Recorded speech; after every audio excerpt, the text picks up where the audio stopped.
कि गंदी बात है पर नारी पे ध्यान रखना, नारी के ऊपर तो देखना ही पाप है। मेरे पास तो नारी आए ना, मुझे तो दूर से छुए, मैं तो भ्रष्ट हो जाऊंगा, मुझे तो नरक की प्राप्ति होगी। नारी तो मुझसे दूर से ही आशीर्वाद ले ले, पता चले बाबा जी जेल में दूसरे दिन।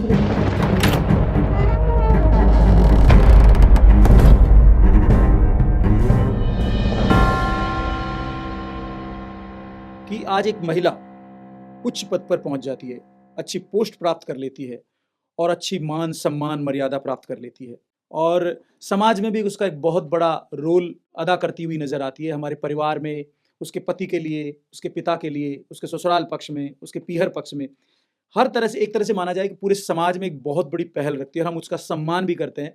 आदर्श के रूप में भी उस स्त्री का सम्मान करते हैं। जैसा हमारे देश की बड़ी विभिन्न सर्वोच्च पदों की बात करें तो वहां पर भी आज महिला विराजमान है।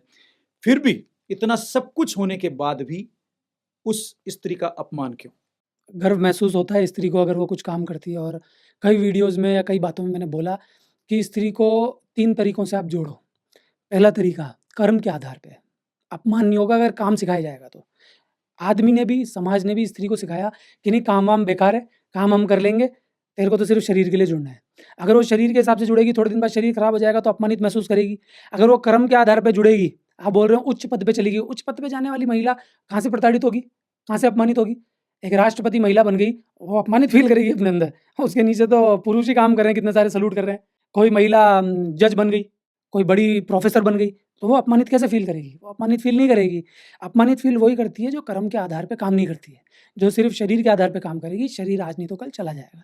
अपमानित कोई फ़ील नहीं करती है, कर्म के आधार पे जुड़े तो। ये घरों में जो घुसी हुई है ना महिलाएँ, जो 30, 35, 40 की हो गई हैं, फिर एकदम से ख़्याल आता है, हैं! हमारे को तो बच्चा पैदा करने की मशीन बना दिया। अब तो बच्चा ही पैदा हो गया, हमने जिया ही क्या? हमने कुछ नहीं जिया। पहले हमने इंतज़ार किया था, कोई हमें सपनों का राजकुमार मिले, अपने बाप के घर तो ऐसे कुढ़-कुढ़ के जी रही थी। अब जो सपनों का राजकुमार मिला, उसने बच्चा पैदा करने के लिए लगा दिया। अगर इसने नहीं बोला तो इसकी माँ ने बोला, इसके बाप ने बोला। 5-7 साल इसमें निकल गए, अब तो मेरी उम्र ही हो गई, अब मैं क्या करूँ? मेरा जीवन कहाँ गया? तो ऐसी महिलाएँ अपमानित फ़ील करती हैं।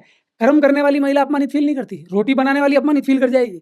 और अगर रोटी बनाने वाली को भी अपमानित फ़ील नहीं करना ना, तो मैं कह रहा हूँ रोटी भी अच्छे कर्म की जैसे बनाओ। रोटी देख के पता चल जाता है इसको गुस्सा तो नहीं आ रहा, सब्ज़ी की शक्ल देख के पता चल जाएगी ये टेंशन में तो नहीं है। और आदमी बना के लेके जाएगा खाना, अरे ये तो बेकार है, वो इसको भी बर्दाश्त नहीं करेगी आदमी खाना बना ले। भई वो बोलती भी रहेगी कि देखो मैं खाना बनाती हूँ, देखो मैं कपड़े धोती हूँ, तुम क्या करते हो? और जो महिला काम करने बाहर चली जाए, वो 2 बातें जोड़ देगी, अरे काम भी मैं करती हूँ, बच्चों को भी मैं पालती हूँ, तू क्या कर रहा है निठल्ले? तो हर तरह से आदमी टॉर्चर हो जाता है। तो मैं आपसे कह रहा हूँ कर्म के आधार पे जो महिला जुड़ेगी ना, वो महिला कभी भी अपमानित फ़ील नहीं करेगी।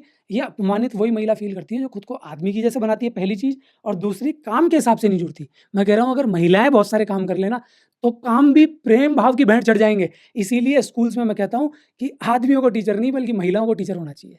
छोटे से बच्चे को वो तैयार करती है माँ की जैसे। हम आज जिस विषय पर बात कर रहे हैं, महिला सशक्तिकरण, वुमेन एम्पावरमेंट, इस विषय पर हमारी सरकारों का कितना बड़ा योगदान मानते हैं? सरकार किससे बनी है? जनता हमसे ही से। बनी है, जनता से बनी जनता है। से जनता से नेता चुने गए, नेताओं से सरकार बन गई। जैसी प्रजा वैसा राजा। जनता जैसा राजा चाहती है, वैसी सत्ता बन जाती है, वैसा ही सब कुछ होने लग जाता है। जब जनता ही महिलाओं की हालत खराब कर रही है, जब जनता ही प्रॉब्लम में लेके आ रही है, तो फिर होगा क्या? 3 लोग एक-दूसरे से जुड़े हुए हैं। नेता, धर्मगुरु, गुंडे बदमाश।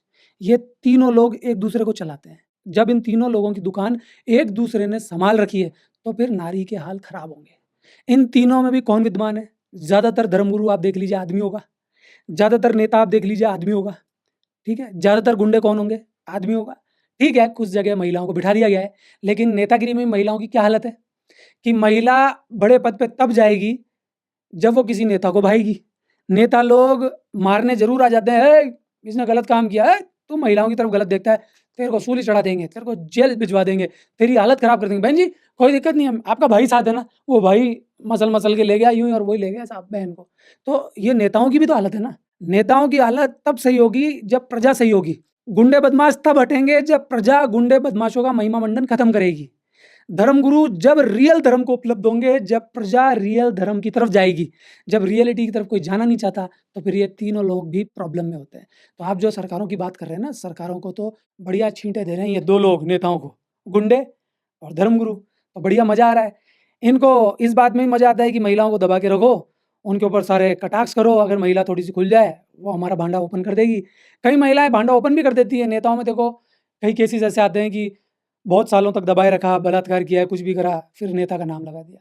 ठीक इसी प्रकार गुंडे बदमाशों में भी आते हैं और ठीक इसी प्रकार धर्मगुरुओं में भी आते हैं, जेल में पड़े रहते हैं कि कई सालों तक यही बातें करते रहे आपके बाबा लोग कि गंदी बात है, पर नारी पे ध्यान रखना, नारी के ऊपर तो देखना ही पाप है, मेरे पास तो नारी आए ना, मुझे तो दूर से छुए, मैं तो भ्रष्ट हो जाऊँगा, मुझे तो नर्क की प्राप्ति होगी, नारी तो मुझसे दूर से ही आशीर्वाद ले ले, पता चले बाबा जी जेल में दूसरे दिन। तो ये सब चीज़ें भी तो समाज में हो रही है ना। तो साहब पता आपको सब कुछ है, लेकिन अब आप प्रश्न के रूप में पूछ रहे हो तो शायद आपको क्लियर हो गया होगा। जी, जी, जी। इसका मतलब ये निकल कर आता है कि पुरुष की भी आवश्यकता स्त्री है और स्त्री की आवश्यकता भी पुरुष है। पूरक है, पूरक पूरक है, है। पूरक है इस दोनों। बात से इनको घमंड नहीं करना चाहिए। इसमें नारी घमंड कर बैठती है कि देख मैं तो इतराऊँगी क्योंकि मुझे मालूम है मुझसे तुझे क्या चाहिए। तो वो उसको पीछे-पीछे भगाती है, वो पागल की से भागता है। क्योंकि जो पुरुष का यौन है ना, वो बाहर की तरफ है, वो जल्दी उत्तेजित होता है, जल्दी स्खलित होता है। नारी की जो उत्तेजना है वो लेट तैयार होती है और लेट ही स्खलित होती है। इसीलिए वो बाहर पुरुष से ताकतवर साबित नहीं होती है, लेकिन बंद कमरों में पुरुष को मारती है। कुछ पुरुष बोलेंगे नहीं जी, हम जीतेंगे, हमारे पास लाओ। किसी पुरुष से पूछ लो आप, नहीं मैं ताकतवर। लेकिन मेडिकल स्टोर्स पे जाके पूछो तो पुरुषों की हालत क्या है, वो मेडिकल वाला बता देगा कितने ताकतवर। जी। इसलिए मैं आपसे कह रहा हूँ कि वो औरतें होती हैं जिनको पुरुष ने ही पट्टी पढ़ाई हुई है कि तुझे खुलना ही नहीं है। तो औरत को ये पता ही नहीं कि ये किया कैसे जाता है, खुला कैसे जाता है। तो औरत की तो हालत ही खराब कर दी पूरी तरह से, वो सोचने पे ही मजबूर है। तो वहाँ पुरुष ताकत दिखा लेता है, वहाँ बोलता है कि ये जो खेल है ना, इसके अंदर जीत भी मेरी होगी और जो हार होगी ना उसको भी मेरी जीत कहेंगे। तो जो मैं बोल रहा हूँ वही सब कुछ है। तो यही चीज़ें हैं, औरत और आदमी एक-दूसरे के पूरक हैं, अगर एक-दूसरे को समझेंगे तो बहुत अच्छे मित्र बन के साबित होंगे। मेरा प्रश्न ये है कि औरत और पुरुष क्या एक दूसरे के बिना अधूरे हैं? बिल्कुल अधूरे हैं। मैंने कई बार कही है ये बात कि सृष्टि में सिर्फ़ एक ही धर्म है, वो है जीव, और 2 जातियाँ हैं, नर और मादा। अब आप समझ लीजिए कि जो सत्य है, जो परम सत्य है, उसके ये 2 अंग हैं, जिसको मैं जाति के रूप में बोल रहा हूँ, नर और मादा। दोनों की प्रकृति अलग है, लेकिन निकले एक ही सोर्स से हैं। इसलिए मैं कहूँगा ये एक-दूसरे के बिना अधूरे हैं। लेकिन ऐसा नहीं है कि ये एक-दूसरे के बिना जी नहीं सकते, जी सकते हैं। कहीं न कहीं ये जुड़े हुए उस परम सत्य से हैं, रूट इनकी वही है, जी सकते हैं। लेकिन फिर भी अगर ये साथ हों, जानें, तो संसार को जानना या आध्यात्मिक जीवन को जानना ज़्यादा सरल होगा। सही कहा आपने। और अब मैं एक ऐसे प्रश्न की ओर बढ़ रहा हूँ, जहाँ पर स्त्री का एक नारी का सम्मान है, सर्वोच्चता का शिखर वो प्राप्त कर चुकी है और समाज में भी एक प्रतिष्ठित व्यक्तित्व के रूप में वो जानी जाती है और सब तरह से वो अपने आप में सक्षम मानती है। फिर भी कहीं न कहीं मैं बात कर रहा हूँ कि सर्वोच्च पद पर पहुँचने के बाद भी एक स्त्री में ये थोड़ी-सी भावना आती है कि मेरे पीछे एक पुरुष का अस्तित्व होना चाहिए, उसका संरक्षण मुझे प्राप्त होना चाहिए। ऐसा क्यों नज़र आता है? संरक्षण के रूप में भी देख लो और ऐसे भी देख लो, कई जगह दिखता है कि ये कुत्ता भी चाहिए मुझे। दोनों ही बातें हैं इसके जी, पीछे जी, जी। कि पट्टा डाल के कुत्ता चाहिए बिल्कुल। और ये पट्टा डाला हुआ कुत्ता आजकल ज़्यादा दिखता है। तो संरक्षण की बात मान लीजिए या पार्टनर की बात मान लीजिए। जहाँ तक बात आपने की चाहिए ही, तो मैंने कहा ना कि बहुत सारी चीज़ें हैं इसमें। प्रतिशत ज़्यादा है ये चाहिए का। हाँ, चाहिए इसलिए क्योंकि कहीं न कहीं फिर वही बात आ जाएगी, फिज़िकल नीड तो है पहली चीज़, है ना? और औरत नहीं चाहती कि वो हर किसी के सामने ओपन हो, क्योंकि हमारी जो संस्कृति आप बार-बार बोलते हो, उस संस्कृति ने एक चीज़ का निर्माण और कर दिया और उसका नाम है कपड़े, वस्त्र। तो वस्त्रों के कारण हम सब लोग ढके हुए हैं। तो ढके हुए होने के कारण हम हर किसी के सामने ओपन नहीं हो सकते। तो स्त्री को पता है कि मैं अगर एक के सामने ओपन हो गई तो उसके साथ मैं ज़्यादा सहज महसूस करूँगी, ज़्यादा फ्री महसूस करूँगी। हर किसी के साथ खुलने के बाद तो फिर डैमेज होने की स्थिति हो जाती है। लेकिन ऐसी स्त्रियाँ भी हैं समाज में जो हर किसी के साथ खुलकर भी कंफर्टेबल ज़ोन महसूस करती हैं। तो आप जो कह रहे हैं कि चाहिए ही, ऐसा तो नहीं है। कई स्त्रियों को अकेले रहना आ गया है, तरीके खूब आ गए हैं, विज्ञान ने बहुत प्रगति भी कर ली है। चाहिए ही नहीं होता, चाहिए का मतलब ये है पार्टनर के रूप में। जानवरों के साथ रह लेते हैं, पुरुष के साथ भी ऐसा तो कि पुरुष को एक नारी चाहिए ही चाहिए और फिर आप एक ही क्यों सोचते हैं? 2 भी चाहिए हो सकते हैं, 3 भी चाहिए हो सकते हैं। कई जगह का ऐसा कल्चर है, धर्म का कल्चर है कि 4-4 भी चाहिए, 2 भी चाहिए। तो ये तो जैसा बना दिया वैसा मान लिया। मेन चीज़ है कि आप रियल सत्य की तरफ जाएँ, जैसा है वैसा है और सबकी ज़िंदगी एक जैसी हो जाएगी, सब एक जैसे हो जाएँगे तो सब कुछ सही हो जाएगा। आप कौन सा सही करने की बात करते हैं? मतलब आप भी अगर एक ऑथेंटिक समाज की कल्पना करते होंगे या दुनिया की कल्पना करते होंगे, तो आपके हिसाब से सब कुछ राइट क्या है? मतलब सब कुछ राइट हो जाएगा तो क्या अमृत निकल जाएगा कि इस धरती में से? सब कुछ राइट हो जाएगा तो? और ये सब कुछ राइट आज तक हो ही नहीं रहा। इतने साल हो गए, इतने सारे अवतार आ गए, सब कुछ हो गया और अवतार वैसे तो अब तो आते नहीं है। पहले इतना सारा अधर्म हुआ था, जब आप कहते हैं कि सतयुग था, तब अवतार आ जाते थे और आज कलयुग है, तो भी अवतार नहीं आते। तो इसलिए मैं कहूँगा कि चाहिए वाली कोई बात नहीं है।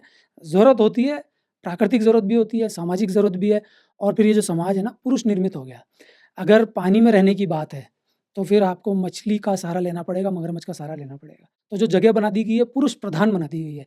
हर जगह पुरुष ही मालिक है। घर में जाए तो दादाजी हैं बॉस, कहीं पे भी जाएँ कंपनी में तो आदमी बॉस है। महिलाएँ होने लगी हैं लेकिन ज़्यादातर। तो जब बॉस है, तो फिर उसको जूते थोड़ी ना खाने हैं। उसको उसका आधिपत्य स्वीकार करना ही पड़ता है। कई बार महिला प्रेम भाव से चली जाती है, कई बार महिला नहीं जाना चाहती, तो आदमी को पता है थोड़ा-सा टाइट करूँगा, थोड़ा-सा इसको विरोध में काम करूँगा तो काम हो जाएगा। सरकारी नौकरियों में देख लो चाहे प्राइवेट में देख लो, उनको ऐसा टास्क दिया जाता है कि परेशान हो जाए। तो उनके जो सीनियर्स हैं ना आदमी, वो उनकी रेड मार देते हैं बढ़िया तरीके से। फिर वो महिला क्या करती है कि यार मुझे तो कंफर्टेबल ज़ोन चाहिए, ये मुझे परेशान कर रहा है, मैं क्या करूँ? चलो इसकी बात मान लेती हूँ। इसके साथ बैठ के दारू ही पी लेती हूँ, क्या दिक्कत है? फिर दारू पी सब काम हुआ, छुट्टी। तो इसलिए चाहिए वाली कोई बात नहीं है, तो जैसा चाहे जीवन वैसा निकाल सकते हैं।